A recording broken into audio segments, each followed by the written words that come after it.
এখানে আমি উল্টো আপনাদেরকে প্রশ্ন করতে পারি, যখন খুব ঢাকঢোল প্যাটার্ন হচ্ছিল যে স্বর্ণযুগ চলতেছে সম্পর্কের, একেবারে এরকম ভালো সম্পর্ক কোনোদিন ছিল না, তখন কি সীমান্ত হত্যা বন্ধ হয়েছিল? হয়নি। ভারতীয় পলিসি বা ভারতীয় কার্যক্রম বাংলাদেশ নিয়ন্ত্রণ করতে পারবে না, সম্পর্ক যত ভালোই করেন না কেন। আর এখন তো আপনারাই সবাই বলেন যে এক ধরনের টানাপোড়েন চলতেছে সম্পর্কে।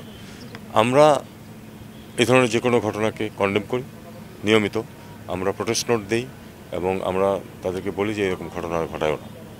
তারপরেও ঘটে। এখন আমি তো জোর করে বল প্রয়োগ করে আমি এটা বন্ধ করতে পারবো না। কাজেই এর মধ্য দিয়ে আমাদেরকে যেতে হবে, আমাদেরকে সাবধান থাকতে হবে যেন এই ঘটনার সম্মুখীন আমরা না হই।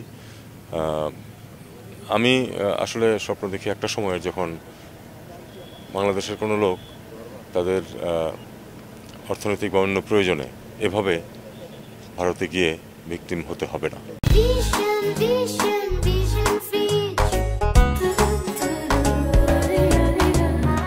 আমি সেই সময়ের স্বপ্ন দেখি, কারণ আমরা ভারতীয়দেরকে জোর করতে বাধ্য করতে পারবো না এটা বন্ধ করতে। আমরা প্রোটেস্ট করতে থাকবো, আমরা তো বলতে থাকবো।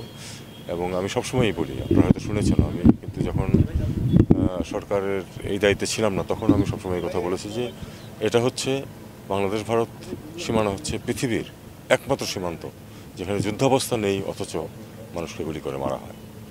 এটা অত্যন্ত কন্ডেমেবল, অত্যন্ত দুঃখজনক, এবং আমরা এটা নিন্দা করে যাব সবসময়।